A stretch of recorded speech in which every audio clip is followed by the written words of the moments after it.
East Bengal regiment Bangladesh সেনাবাহিনীর সবচেয়ে ঐতিহ্যবাহী পদাতিক বাহিনী। সৌম্য, শক্তি, ক্ষিপ্রতা এই মূল মন্ত্রে উজ্জীবিত হয়ে জীবন বাজি রেখে দেশের স্বাধীনতা, সার্বভৌমত্ব ও শান্তি রক্ষায় নিয়োজিত নির্ভীক অকুতভয় এই টাইগার বাহিনী। মেজর এম এ গনিকে ইস্ট বেঙ্গল রেজিমেন্টের জনক বলা হয়। দ্বিতীয় বিশ্বযুদ্ধের সময় ব্রিটিশ সেনাবাহিনীতে বাঙালি মুসলমানদের নিয়ে গঠিত হয় 1256 ও 1407 পায়োনিয়ার কোম্পানি। সেখানে মুসলমান সৈনিকদের সাহসিকতা মেজর গনিকে মুগ্ধ করে। তার ঐকান্তিক প্রচেষ্টায় 1948 সালের 15ই ফেব্রুয়ারি প্রথম ইস্ট বেঙ্গল রেজিমেন্টের প্রতিষ্ঠার মধ্য দিয়ে আনুষ্ঠানিকভাবে যাত্রা শুরু করে দি ইস্ট বেঙ্গল রেজিমেন্ট।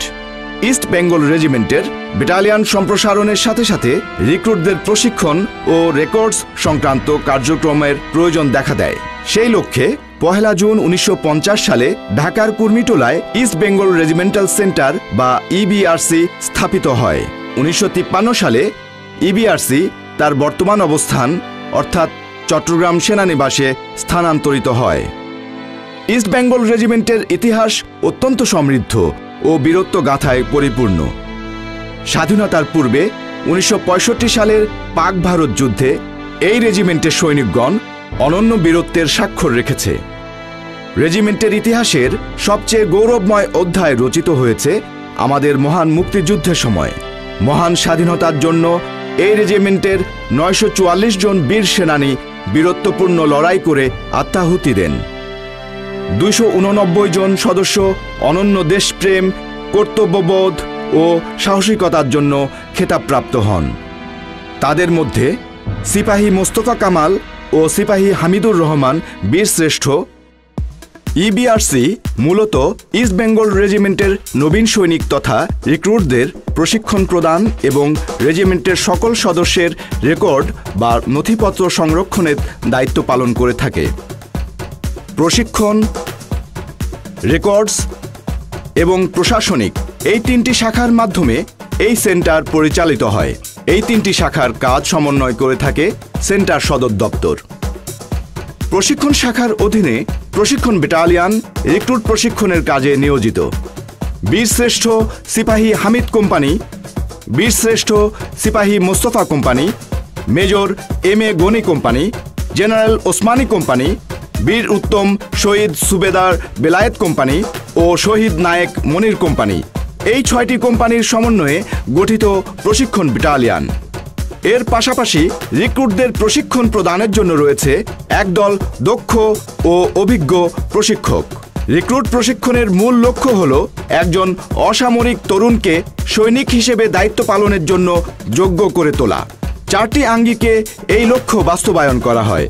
এগুলো হচ্ছে সামরিক প্রশিক্ষণ, অসামরিক শিক্ষা, চরিত্র গঠন ও সামাজিক রূপান্তর। ইবিআরসি সমাজের বিভিন্ন শ্রেণী ও স্তর হতে সেনাবাহিনীতে যোগদানে ইচ্ছুক একদল উদ্যমী তরুণকে সেনাবাহিনীর প্রচলিত প্রথা ও আচার আচরণে অভ্যস্ত করে গড়ে তুলতে প্রয়োজনীয় পদক্ষেপ নেয়। প্রশিক্ষণের শুরু থেকেই প্রশিক্ষণার্থীদেরকে সৈনিক জীবনের দৈনন্দিন কার্যক্রম, একজন সৈনিকের জীবনযাপন পদ্ধতি, আচার আচরণ বিধিমালা, পোশাক পরিচ্ছদ পরিধানের নিয়মাবলী, সামাজিকতা ইত্যাদি নানান অভ্যাস করানো হয়।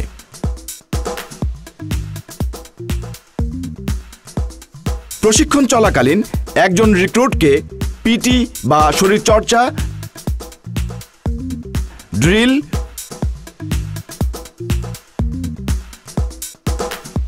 অস্ত্র প্রশিক্ষণ, মৌলিক মানচিত্র পঠন এবং মৌলিক রণকৌশল শিক্ষা দেওয়া হয়।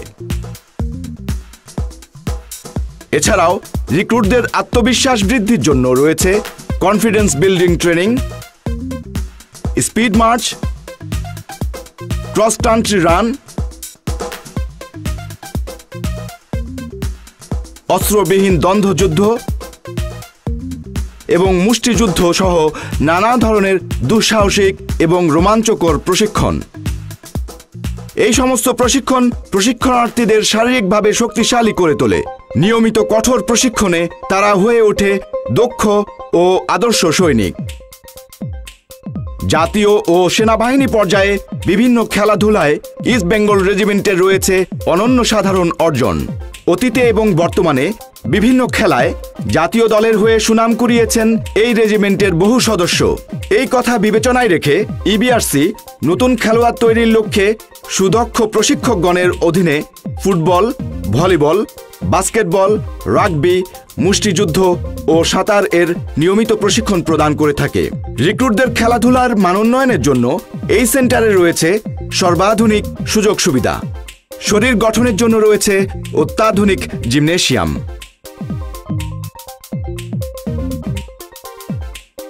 রিক্রুট প্রশিক্ষণের মূল লক্ষ্য বাস্তবায়নে যে 4টি বিষয়কে গুরুত্ব আরোপ করা হয়েছে, শিক্ষা তার মধ্যে অন্যতম। সাধারণত একজন রিক্রুট মাধ্যমিক পরীক্ষায় উত্তীর্ণ হয়ে প্রশিক্ষণে যোগদান করে। এই সেন্টারে তাদের উচ্চ মাধ্যমিক পর্যায়ে বিনামূল্যে লেখাপড়ার সুযোগ দেওয়া হয়। ইবিআরসির মৌলিক প্রশিক্ষণের গুরুত্বপূর্ণ একটি অংশ হল রিক্রুটদের চারিত্রিক গুণাবলীর উন্মেষ ঘটানো। এখানকার মৌলিক প্রশিক্ষণের ধাপে ধাপে মুক্তিযুদ্ধে এই রেজিমেন্টের অবিস্মরণীয় বীরত্বগাথা, সেনাবাহিনীর চেতনা ও মূল্যবোধ সমূহ, বিভিন্ন প্রেষণা ও প্রেরণামূলক বক্তব্য, ধর্মীয় অনুশাসনের চর্চা, বিভিন্ন মনীষীদের জীবনী আলোচনা সহ বিভিন্ন বাস্তব ঘটনার পর্যালোচনা এবং বাস্তব জীবনে তার অনুশীলন রিক্রুটদের মনোজগতে ব্যাপক পরিবর্তন এনে দেয়। তারা চারিত্রিকভাবে হয়ে ওঠে সৎ, অনুগত, নিষ্ঠাবান ও সুদৃঢ়, হয়ে ওঠে অনন্য দেশপ্রেমে উদ্বুদ্ধ চৌকস সৈনিক। দেশমাতৃকা ও সেনাবাহিনীর প্রতি নিঃশর্ত আনুগত্য তাদের করে তোলে নির্ভীক। মৌলিক প্রশিক্ষণের পাশাপাশি হ্যাশ রান ও ট্রিক ড্রিলের প্রচলন প্রশিক্ষণে বৈচিত্র্য এনে দিয়েছে। ঐতিহ্যবাহী ব্রতচারীর নৃত্য ও বিভিন্ন ধরনের প্রতিযোগিতার আয়োজন প্রশিক্ষণার্থীদেরকে তার সুপ্ত প্রতিভা বিকাশে সহায়তা করে। বর্তমানে ইবিআরসিতে রিক্রুট প্রশিক্ষণে যুগান্তকারী পরিবর্তন আনা হয়েছে। 2014 সাল থেকে পূর্বে প্রচলিত 6 মাসের মৌলিক প্রশিক্ষণের পরিবর্তে 1 বছর মেয়াদী মৌলিক প্রশিক্ষণের পরিকল্পনা গ্রহণ করা হয়। সদ্য যোগদান করা অসামরিক তরুণদের নিয়মিত কঠোর প্রশিক্ষণে আরও দক্ষ ও নিখুঁত সৈনিক গড়ে তুলতে ইবিআরসির প্রশিক্ষণের প্রতিনিয়ত আধুনিকায়ন করা হচ্ছে। একজন অসামরিক তরুণ ইবিআরসির 1 বছরের মৌলিক প্রশিক্ষণ শেষে সেনাবাহিনীর পদাতিক ইউনিটে দায়িত্ব পালন করার মৌলিক যোগ্যতা অর্জনে সক্ষম হয়। উঁচু মানের পদাতিক বাহিনী ব্যতীত কোনো সেনাবাহিনী উঁচু মান অর্জন করতে পারে না। শত বছরের পুরনো এই বাণীটি এই আধুনিক যুগেও একইভাবে প্রযোজ্য। আধুনিক রণপদ্ধতি বা কৌশল প্রতিদিনই পরিবর্তন হচ্ছে। এই সেন্টার সফলতার সাথে ভবিষ্যতের যুদ্ধক্ষেত্রের এই প্রয়োজনীয়তা অনুসারে আধুনিক পদাতিক সৈনিক তৈরিতে অবদান রেখে চলেছে। সেনাবাহিনী তথা দেশের যে কোনো প্রয়োজন মেটাতে ইবিআরসি প্রস্তুত। ইস্ট বেঙ্গল রেজিমেন্ট তার সদস্যদের অবিস্মরণীয় সাহস, গরিমা এবং আত্মত্যাগের মাধ্যমে সমরে ও শান্তিতে সর্বদাই জাতির সবচেয়ে গুরুত্বপূর্ণ সম্পদ হিসেবে পরিগণিত হয়েছে। শুধু দেশেই নয়, পৃথিবীর বিভিন্ন প্রান্তে বিদেশের মাটিতেও এই টাইগাররা নিজেদের যোগ্যতার স্বাক্ষর রেখে চলেছে। আর এই টাইগারদের সূতিকাগার হিসেবে ইবিআরসি সর্বদাই অনন্য গর্বে গর্বিত।